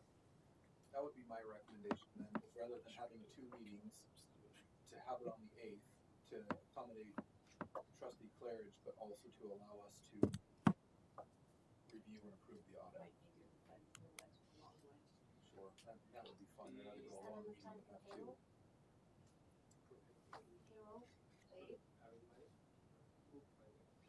My concern with the 8th is where we don't know exactly where Jake Capel will be at in finalizing the audit. I hope we'll be done by the end of the month, and he's trying to have it all done. His tax season starts January, and that's a nightmare to have an audit on top of the tax. So We just let Jake Capel know that the 8th is what we're really shooting for, and we'd like to that's have what I can do. in by we can go for that. If that helps, but Just yeah, be, sure. we may end up needing to change from that date. We could go to the 22nd then. Well, Schedule 2 and cancel 1 if you need to. well, we could cancel, yeah, we were gonna have 2 anyway, but Are you talking the 8th for the regular board meeting? Correct. And the special board? yeah. That's what they're So I saying. guess one positive, because we don't come back from break till the 2nd, if the regular meeting's the 8th, it should be a really short meeting. Because there won't be a I'm lot okay of with stuff that. going on in between. Exactly. I'd say what if we added the date of the 8th and we kept the 15th on there? The 8th, we know that Jake Claridge can be at. Right. If the audit's not done, we'd already have the meeting in the book for the 15th. We can approve the audit at that point in time. Can we pick one too? One other thought I just thought about, we we pick should on probably ask Mr. Kent if he will be available on that date, as he will be president being Mr. Rick Kent. Yeah. Should be fine either way. Either way, okay. And at that point, you will be sworn in as well, whichever one it is. Yeah. My recommendation would be that we meet on the 8th. Yeah. And I am fine having it the 8th if I can get everybody's reports by the 8th. I think we would allow a little more grace in this situation. Right. Because we're not going to be back till the 2nd. Yeah, the 8th would work better for me than the 15th, I think. So. Yeah, I know that we've kind of drawn the line in the sand, but where we're asking people to accommodate us, I think I would be a little more lenient. We'd want them all if we could, but if they There came in a shouldn't be little too bit many coming in. But that's also your annual meeting. Yes. And that's a problem. It's also your annual meeting. Swearing in board members. Right. All of that stuff. But that's why we want Jake to be The there. election. Yeah, Yeah, the exactly. election of the officers and stuff like that. I think we can do it. We might want to just do it earlier. Right? How early can you be here? 5, if I had to. Earlier, I think I'll let you guys make the motion when the time comes. if it needs to be earlier, I just gotta know Yeah, ahead of that looks time. like I mean, we could still take that option of scheduling 2 meetings and then canceling one. Well, we already have one on the books. We do. I say we add the 8th, and then if the audit is done by then, we do all of it on the 8th, and we cancel The one on the 22nd. the one on the Okay. Or 15th. 15th. And yeah, and If in the not, reality, we have to even fix if for it. some reason it wasn't, I could probably call in. I just knew where we were doing the swearing and stuff and the annual meeting that I wanted to be present. But if I have to call into the other meeting, I will be. I can make myself available. So you need Terry to notice the meeting on the 8th as your annual meeting. Yes. Yes. Do we need to make a motion for Well, that? that's going to be happening in Okay. the business section. We got her messed up. I can tell. No, it's okay. I'm just. Her hair's getting Hair's red. getting red. Her hair's going. I thought maybe if I had it cut chopped. I'm just. I'll do it. It's just changing all of the information. I need to know as soon as possible with all that stuff. Yeah. Because yeah, I'll do it. I'll get it done. Thank you, Carrie. Thank you, Carrie. I'll do it. Okay, so someone's going to be ready to make that motion when we get to the business section, Yes. I'm assuming. Way to go, Jake. So then with that discussion, I'm assuming it's done. Then we can look at the next year's board dates for the whole year with, of course, obviously the 15th would be changing of January. And that will be approved next month also. I just wanted to give you guys the heads up to see if there was any changes that I needed to make before next month. Oh, those dates? Those dates. I was okay with them. Yeah. It's the February 26th because the previous one, the regular one, would be President's Day weekend. President's Day, yeah. So we always move that one, and then the 18th of March, obviously.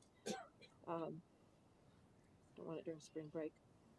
Because that last week will be spring break next year. And then I think that's just about the only one. But it'll be on next month. Yep. So you'll vote on it next month. Okay. And I will move the one to the 8th that's on there because the January one is on there. So I'll move it to the 8th. Okay. Okay. Or I'll move it back to the 15th, depending on what happens. Okay. The other thing that's on this, the discussion items is the attendance policy, and are there any comments or questions from what you all saw as you reread it again? So just a reminder, really the section we're taking out is that tardy portion where we're based on attendance. We want to count students if they're here and not have it hurt the district funding wise, while still giving in that policy that allows for the schools, each school, to make the necessary changes or whatever to their handbooks, things like that, so that they can still hold students accountable. So. Okay. I'm going to point blank ask Mrs. Kidd, do you have any suggestions or comments on it? Yeah. So please, Terry and Lori and I have met a couple times on this because our concern is obviously if we don't have some type of a tardy policy in place, that there's no teeth in that. So our proposal is that we're going to go back to how it was, as Lori would say, in the day,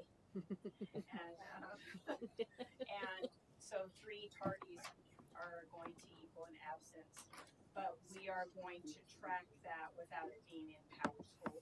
Okay. We'll track that, and so we'll queue a report and those 3 tardies.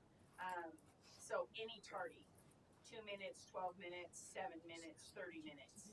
But after 30 minutes, that is, so 20 minutes of instruction is 12 minutes, but we're gonna move it to 30, and after 30, they're marked absent. But we're also going to take some time to educate students and let them know that if you are 30 minutes late, the teacher is not going to stop what they're doing to catch you up. That will be your responsibility, either before, after school, during your lunch, something. That is your responsibility. You will have to catch up on what you've missed. But at that 30-minute mark, it will become an absence because that's way over 20% of instruction. Students, But not in power school? no, we're just gonna equate it to We'll one. cue it and So we'll just mark everything tardies up to 30 minutes, and then we'll go through at the end of the semester, equate those to 3 tardies to an absence, and those count toward their attendance. Credit in the class. So Getting the credit. Right. we're getting But credit in class. if you do that, though, will the parents know if their kid's getting close before the end of the yes, semester? because it says like 7 absences, 24 tardies. So if that student has 24 tardies, 3 goes into 24, how many times? That's also how many absences they will have added to their 7. So they'll still be able to tell on Power School. Oh, absolutely. But they're looking at power school. Per class. And one of the things that I called and talked to Mr. Larson about earlier today was that dialer has to be up and working. That those parents have to be notified when those students are absent. One of the biggest problems we have at the high school is the parents come in when we say they have an FA, a failure to attend, they're not getting credit for that class. The parents will tell us, we did not know. We did not know that they had 14 absences. Nobody called and let us know they had 11 absences. Nobody said anything. So I just talked to him about that dialer that has to be working to help us so that the parents understand they were marked absent for this many classes. And then in January, we will meet with each grade level. We will have our senior teachers talk to our seniors about it. We will put it out in our newsletter, put it out on our Facebook page, everything that this has changed. Will take effect starting in January. I really like the compromise, honestly, because it allows us to not necessarily get punished the funding side, but it does definitely give you the teeth to be able to say, hey. Well, we have to have it at the high school level. That is, if kids figure out that they don't have to be at school, they're not going to be marked. They're going to come in 5 minutes before the end of class and say, I was here. And that is going to be a nightmare for our teachers and for us. It'll be a nightmare. You just need which teachers you had to bring like a sandwich or something. You're fine. So our biggest concerns are first hour and fifth. Yes. So first hour and right after lunch. Yep. Those are our 2 biggest areas. And Terry's been running reports on that and kind of watching that and tracking it. That first hour is by far, that is our biggest issue. So we're really hoping that, 3 tardies, it doesn't matter. It doesn't matter if it's 2 minutes, 12 minutes, 7 minutes, 30 minutes. You get 3 of them and you now have an absence. And that's like, we talked about it today. We feel like we're probably going to have some upset kids and some upset parents but we're going to have to stick to it. It's going to have to be like you were talking about we're going to have to draw a line in the sand and say, this is where we're at with this. You have to be at school. Yeah, you do. And there's some responsibility there. They still have the same consequences that they have for tardies. We didn't take that away either. So on top of the 3 tardies equal an absence, they still have 4 tardies equal to detention, and 8 tardies is 3, and Saturday school, and so on and so on. So it's like we never took that away. So it'll be interesting to see what happens. I think it's good. We're projecting that kids will, before, when it's 12 minutes, if they were 13 minutes, they're not going to go to class. They're not going to go to class at all because if I'm going to be marked tardy, I'm going to be marked absent after 12 minutes, I'm not going to go to class at all and just take the absence and just stay away. At 30 minutes, I think they're more likely to step in and say, I'll take my tardy and try not to do it too often. We do want to teach the kids too, though, that if you come in that late, you're interrupting. You're a half hour late for class. You're interrupting instruction. or you've missed the instruction that was given. So it's on you. You're gonna have to figure out how to, so we're double down on that responsibility piece too. Like you're that late, it's on you to figure out how to meet with the teacher and catch up what you missed. At the same time, you're getting marked absent. How does Powers? Because I know sometimes I'll get the text for that somebody's tardy, but I was just looking on there. It doesn't show the tardies; it just shows the absences. Like, am I missing So something? parents are gonna have to click on it to see the tardies. You're gonna have to click on. But is that on there now, or because I was clicking through that, it wasn't seeing it. I don't think it's on the phone app. I think it is on the computer app. On the phone app, it does say, if you have notifications turned on, it does show tardies. I know in my daughter's tardy. Yeah, no, I get those notifications. I'm just saying, but if you're looking the overall number, like how many are they actually behind on tardies? That's what I'm saying. Is it'd be nice if it showed it on the app. Like if it says. Yeah, kind of like what you're saying. You could click on it and it says 24 tardies, then you're like, oh, alongside with your. On the phone, he's saying he's not seeing it. I don't know if you can see it on the phone. I think you can on the computer when you open it PowerSchool on your computer. I think you can see everything. It says absences and tardies for each class. Is that something though that can be maybe looked into, see if the phone will be able to? If PowerSchool. Yeah, if they can add that so That's that we a can question actually see it. Cameron. Okay. One other side comment on that, sorry. I know you talked about getting the dialer up and running. One issue we have had in the past is students who change their PowerSchool information, so instead of being their parents' phone number, it's their phone number. And we actually talked to Cameron if there's any way to lock some of that so that students can't change it. You'd be surprised. Oh no, they're smart. I understand. I was gonna say. I would have had my friend's phone number so that when they call and I'm So there. we've checked with Cameron to see if there's a way we can lock some of that on PowerSchool so it can't be changed. But I don't know. I don't know if it can. Oh my. I know Mrs. Reddington has requested some things on PowerSchool to be locked so that they can't be changed. So that's a good question. Okay. Maybe that's why some of our parents won't answer the phone. That's probably true. Randy, can you see tardies? Maybe the kids. I'm looking. I had to log out and log back in. I'm sorry. I don't think you can see it on the phone. I think you have to be on the computer. Yeah, I just think it would help if it's. I think a lot of parents anymore are probably using their phones as the PowerSchool tool. So if it matched and gave them the ability to see that, then I think you'd have better results than they don't know what's going on. And the last minute you're like, well, yeah, they have all these tardies. It's on here. It's like you just had to log in the computer. Yeah. Oh, I didn't even know I could do that. You know. If you log in PowerSchool, not through the app, so through like your web browser on your phone, you can see it that way. It's not through the app. Yeah. I never use the app because I like just giving it. No, I get what you're saying. I'm just saying, in the practical world as a parent, I don't have time to log into my browser every time. I'm like, hey, that's all right here on my It phone. would be good to have Cameron check on that. If it's an easy thing, Reed has it on his. let's turn it on. The thing? Yeah. Well, it shows tardies, it doesn't total them up for you. It'll total up the absences, but not the tardies. It doesn't.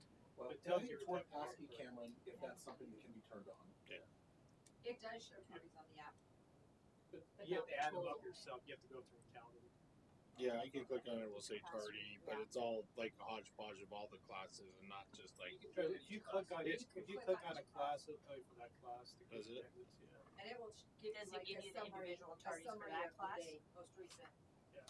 In through the app. Through the app. Yep. The information's there. It's just you have to go through. Okay, how many?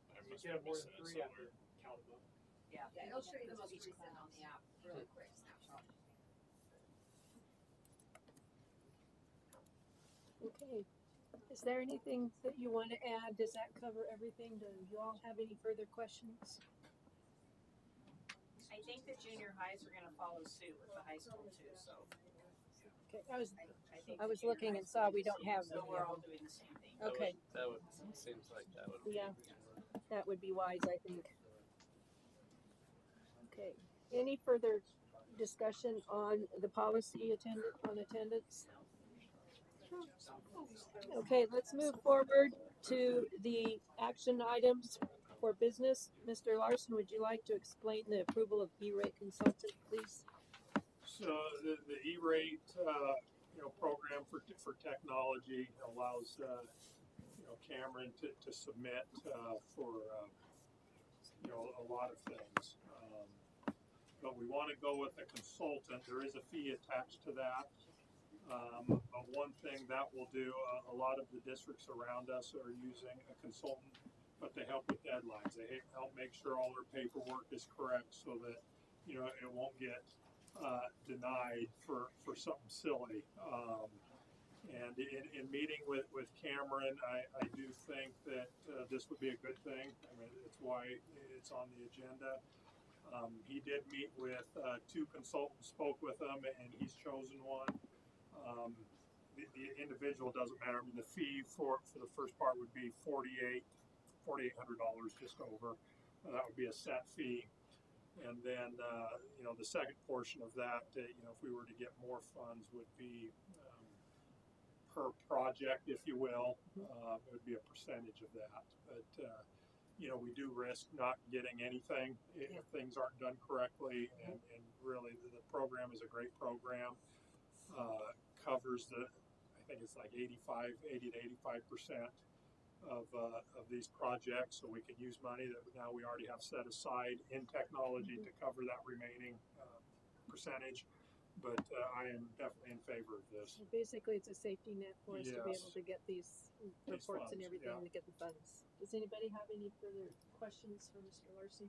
So you say the 48, that's an annual fee? Yeah, that would be annually. I guess my only question was Cameron the only one that vetted the consultants, or did you have an opportunity to look at them, and did you have a feeling? I didn't vet the consultants. I know the two that he did vet. And Brian, were you guys in that as well? Yeah. Okay, so it was our whole technology release. The consultant that we chose does a bunch of he does cash, does consulting. He also does what I think it was is that he lives in Radian and drives to Shoshone. He also does Shoshone consulting as well. Why Shoshone? He works in Shoshone. He drives. He commutes to Shoshone. I don't know why. Oh my goodness, that's a. But both of them had experience in school districts, helping out. They're not new to this, and but no, I was not part of that process. So they got a fee, but in theory, they're going to pay for themselves. Correct. More money than they're correct. Another caveat on that, if you don't mind, the other one he looked at was the same that consults for Nampa. This guy's a lot cheaper than the Nampa, same quality work though. And then as far as stuff, whatever this consultant helps us get, his name is then attached to that for the life of it. So if there's any issues, even after we drop him, he has to come back and fix it himself. So that is nice. Safety. This guy's fault. Thank you. Okay.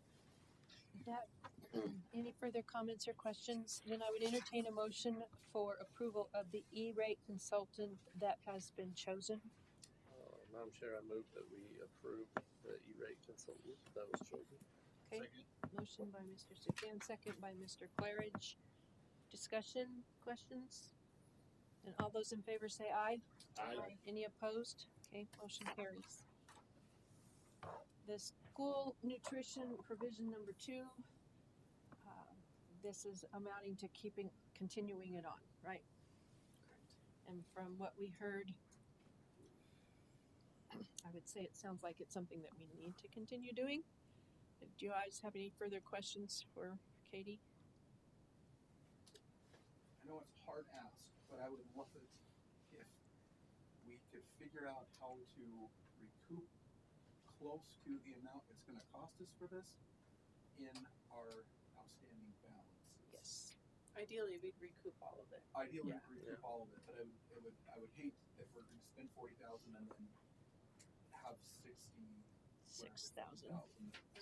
So if we approve this would take it out through how long? The end of this year? Yeah, this is the remaining of the year. Yeah. So my original estimation was 40,000, and because we're feeding more than double the students, it's now costing us double. So that's that's why we're reevaluating. For the school year, so we're already 40. We To budgeted continue, for it would be 40, another it's gonna 40. cost 8. But it would be pretty ugly to do it in the middle of the school year. Exactly. It would. For the same way. Like she said, I think there would be some very upset parents. But I also think that we should agree, draw a line in the sand, and at the end of the year, put some teeth into something.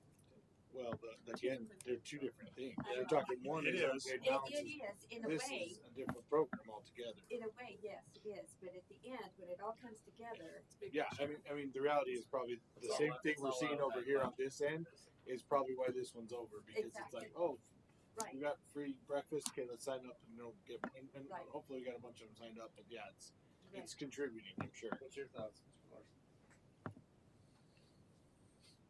You know, I met with Katie, I met with Daryl. Cost wise, I don't know how you can do both. But it does come down to you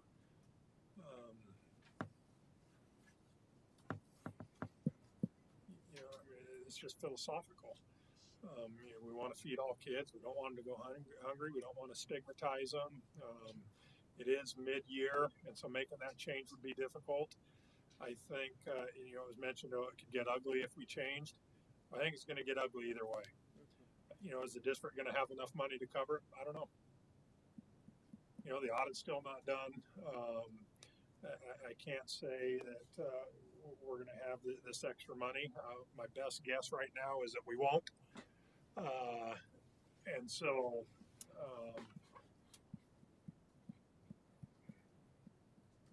Could we push it till after get the audit back? January. I don't.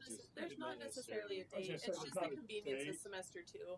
Okay. It's just But stopping if we're it before it starts. January 8th, we're talking what, 4 school days? Yes. I really do have a hard time thinking that we'd end up with an extra 40,000 of unpaid meal debt. I mean, could you get another 20? I think that's a possibility. But if that's all we had, then really you come out ahead by not doing it. But again, then do kids not eat? And what do you do with the policy if the board says, hey, we're going to draw a line in and we're going to put collections in there? I mean, it's a toss-up. Well, and another thing too, I don't want to send kids home hungry. That might be their only hot meal of the day. And that's not true. all of them, but there are some that is their only hot meal It's a of the legitimate day. concern. 4 days a week, and I would hate to send a child home hungry because For $40,000. You just get ticket. I guess on a more positive Take note, that I wasn't going to share this, but both Daryl and Carrie volunteered to give up their salaries to help cover. So, I'll give a dent to that, but hey, that's okay. I'll give mine up. You can have my board salary. I mean, I guess that is a question, though. Are there any other avenues that are outside of the district that we can actually pursue?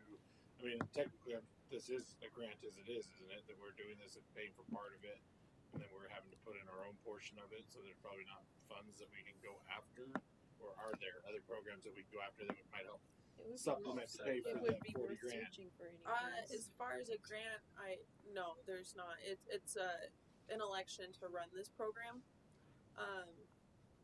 And in running the program, we signed a form saying that we knew that this was the what we were going to get into, paying the paid and reduced prices. remember, I think some of the problem, you know, why the cost or why we did it, because I think you presented in July. I presented at the budget hearing, so maybe not the best timing. But so there was that, but where the debt last year was only 10,000. Hey, well, we can do that 10,000 plus this cost, and get people fed. Well, yeah. And feeding double the kids is a good bad problem to have. I mean, the school debts were only 10,000. Yeah. And now we're at 66. Well, we're No, at 30. potentially We're 30. projecting We're at 66 30, by but the end of projecting the year. 66, 67. Projecting it to double again because Yeah, you and I are gonna sit. Well, there's a reason why there's a. And Tamara, the thing that we talked about at that meeting, I have passed on to Katie. And I think that's what we need to look. There shouldn't be a returning to what it was last year. well, yeah, same Minidoka right now is currently covering the entire debt from last year just in one semester. Yeah. What was that? I said, well, Minidoka's covering the entire debt from last year just in one semester. Right. Actually, over it. That's what I'm saying. I don't think what's been happening. I don't know if we've gone to the full extent of trying to. But then we have other schools that I know that have extended every possible revenue that still have the same dollar amount. Because I know that we have extended. I don't think those parents know, and I think that's a miscommunication. Yes, I would agree. She thinks she's not supposed to contact because. So I was having weekly manager meetings, and we talked about what to do and the steps that we do. So everybody should be aware of it. But I think there was some miscommunication throughout all of that, and Mr. Larson and I talked about that Wednesday, I think. So I'm just we're saying, gonna talk about that. I think we could get that down. Right. There's no doubt that we're going to get it down. Right. There's not an option to not get it down, but whether or not we can meet that dollar amount, that's the question. Even if we could meet half of it, So correct. Any dollar. So in a positive attitude, can we have a motion for acceptance of the school nutrition provision 2? Half full. The cup is half full. We're gonna go for this. No, I'm just saying. Well, technically, if there is no motion, we would just continue with what we're doing, which is provision 2. Which is true. It was on there in case the board wanted to change from away from it. provision 2. Yes. I say we leave it alone and revisit it if we need to. I don't think. Okay. I think we need to change it. I understand the not feeding kids, but we budgeted $40,000 and we've spent $40,000. Now we're looking to spend another $40,000 that we didn't budget. I think we have a financial responsibility to the people of the community. Yeah, but we also have double kids. To be good stewards of the money. I know, but we didn't budget it. We were given wrong information. Daryl had a comment. Mr. Kent, did you have a comment? Daryl, one is out there. It might be a bit of a Hail Mary, but worst case scenario, you could always reallocate a little bit of your supplemental levy funds. But you would then have to broadcast that and make sure your constituents understand, hey, we're moving 40 grand from these projects that we have approved to take care of this need that we think may or may not be higher. It's not a great solve by any means, but it's another thought process, another avenue you can keep in mind. I mean, I think people would understand from the standpoint of, hey, we're trying to feed kids, but is that legally doable? He doesn't. Well, again, the stipulation to cover this is can't use federal funds, and the levy dollars are not federal funds. Daryl's right. You're gonna have to. But you'd have to. You'd have to get it publicized what you're doing. Yeah. This is just, I hate this. I do, because I wanted to say, yes, let's just feed the kids and do what we need to do, but we've talked about it. At some point in time, we're going to have to start making hard decisions. And are we just going to kick the bucket down the road because we feel bad? I mean, we can continue to feel bad and continue to build up a deficit of hundreds of thousands of dollars if we don't, at some point in time, look at it and say, we approved a budget and we own it. We made a mistake. We didn't have the right information. I don't care what the reason was, but we have been elected to these positions to, yes, take care of the kids, but also to take care of the funds that are coming in via our taxpayers. I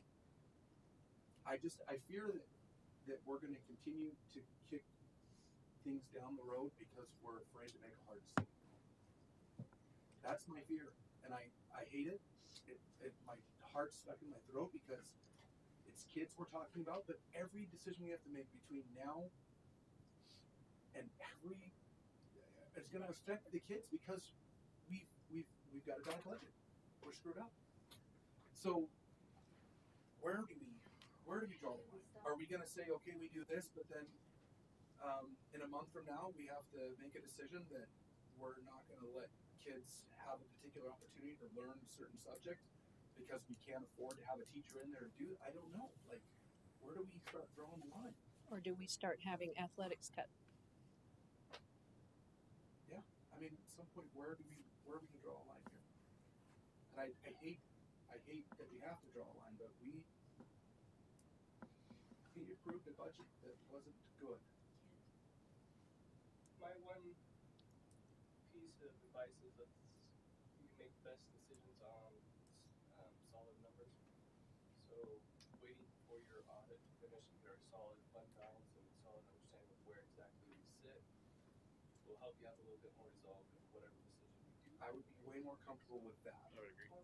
Than just saying, let's just let it go. I would rather us take a few days beginning of school next year and then make the decision. Okay, so then what you're suggesting is this just be revisited in the January board meeting? Then I would entertain a motion to table it. Okay, then I would entertain a motion to table it till the January 2024 meeting. Madam Chair, I'll make a motion that we table school nutrition provision 2 until next month. Okay, motion by Mr. Perez. Second by Mrs. 24. Okay. In the meantime, between now and then, I'm happy to gather any information you guys would like. There's one and then Mary, right? The one and then Mary and. And I mean, I don't think we ever want to necessarily have to feel like these are the avenues, but I also wonder and maybe this isn't something we can actually do. It might have to come from somebody outside of us or something, but like potential. Where it is a good program and it is something that's healthy, maybe there's some corporations or some businesses would be willing to help contribute I was wondering if there wasn't a to funding to help funding this program. Like I mean, I know like Chobani, for example, but a lot of times they just donate the yogurts and stuff, but they do a lot of stuff like that. That maybe it would be, hey, we're gonna feed the kids, you know. Yeah, I love any of those options because I don't want it to go away, but I also want it to be funded. So. You know, we're not asking to take care of our bad debt. We're just saying, hey, this is a program that we budgeted 40. It was such a success that it's doubled the number, so our budget was bad. You know, we're looking for assistance to fund it for another semester. Okay. Are you ready for the vote? Yeah. Okay. All those in favor say aye. Aye. Any opposed? Okay, motion carries. And we do need to have a motion to move the dates of the January board meeting. I'll make that motion. Okay, and how are you going to put it? I'll make the motion that we move the annual meeting. What's that? Go ahead. Sorry. The annual meeting to January 8th. As well as the January board meeting to the 8th. As well as the January board meeting to the 8th. Okay. All right. Wait a minute. The January meeting is the annual meeting. Well, it's the same, but we want to clarify that it's going to be both. In case you want a motion to move that annual board so meeting. long as the audit is received. Well, I think we're going to do it no matter what the 8th, but then we still have the other date. Yeah, because if the audit isn't received, then I can call into the audit. Okay. So can we put it a motion to move the annual board meeting to January 8th if the audit is received? No, just move move it. it. Annual and the regular board meeting. Annual and regular. Okay, so the motion on the floor from Mr. Claridge is to move the annual meeting and the January board meeting to the 8th of January, 2024. Second by Mrs. Anderson.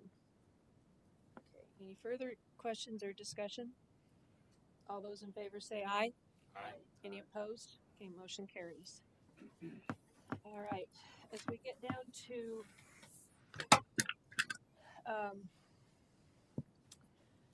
our policies,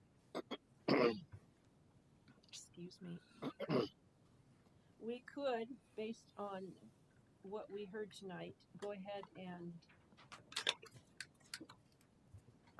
approve policy 320.00 attendance. Madam Chair, I make that motion that we approve 3200 attendance. Let me, there's only one that I think, unless you have other questions about any of these, several of them could be passed tonight because they have very minor changes. If you went through, there might be just one paragraph or something minor. My question, wasn't these all from ISBA? All these changes, oh, yes. Most, they were from, Except for the district-owned vehicles. Right. We Added the vaping or any tobacco product. Right. That was the only And thing. the meals charge, we need to hold the meals charge. We need to hold the meals charge. Yes, so we need to hold that one, and we also wanted to hold sex offenders, which was number 8, our policy 428.000. Sex offenders, so that one would be held. So 8's being held and 8 and 13. Okay. So I can. Was the procurement of goods and services for school meals programs, was that from the ISBA or was that something of yours? Do we need to hold that? The federal guidelines actually went up, so the numbers just changed slightly as well. So that's okay. Hang on a sec, let me think. So Madam Chair, could we just make just a thing to stop? Do you want me to hold meal charges for a second meeting? Or are we gonna take it completely off and start all over? Can you say you need to make some minor changes to it on meal charges? But nevertheless, we should reread it. Yes. So we need to. So We want to hold it. Correct. So we want to. We want to hold it for a second meeting. So if you're ready, I can do a bulk. We can do a bulk. If you're ready. Okay. So I would entertain a motion to accept policies 320.00 attendance, policy 360.00A electronic services for students, policy 362.00 student use of personal electronic devices, policy 370.20 administering medication, policy 380.05 student permanent records, policy 380.20/380.20 form, disclosure of directory information and form,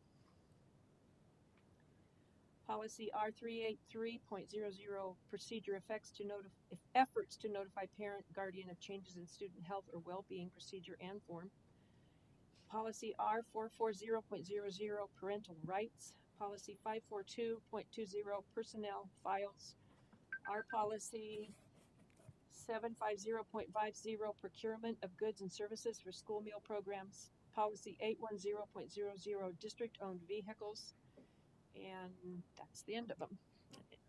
Madam Chair, I make the motion that we approve the policies as read by the chair.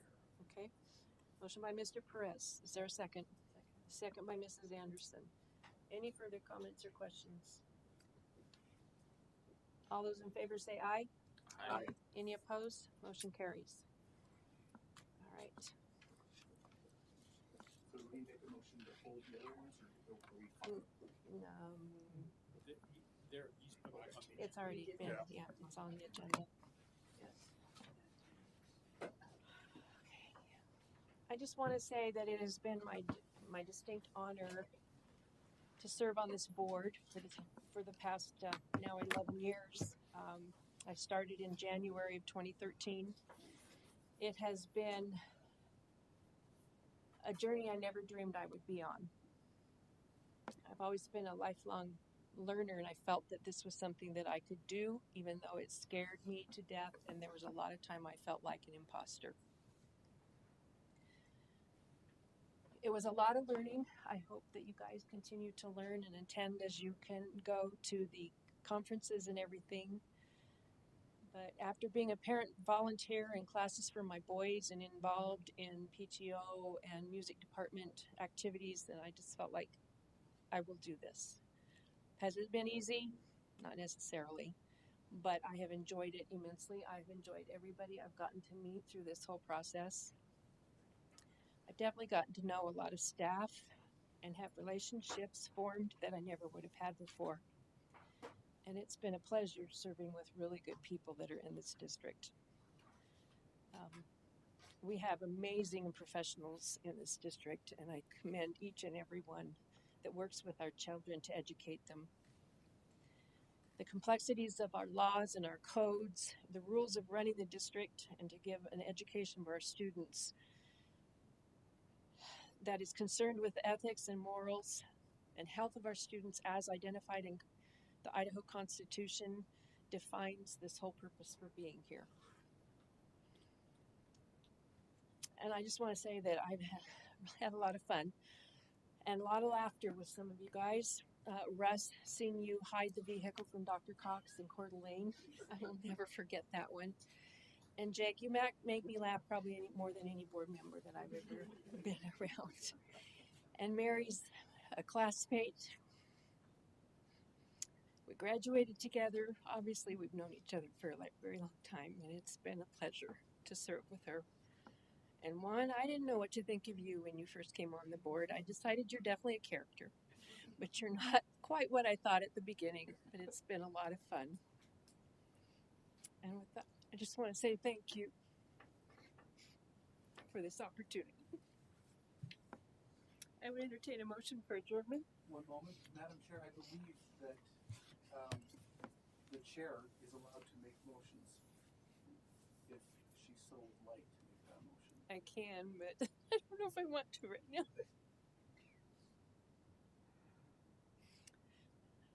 I move that we adjourn. All those in favor say aye. Aye. We are adjourned.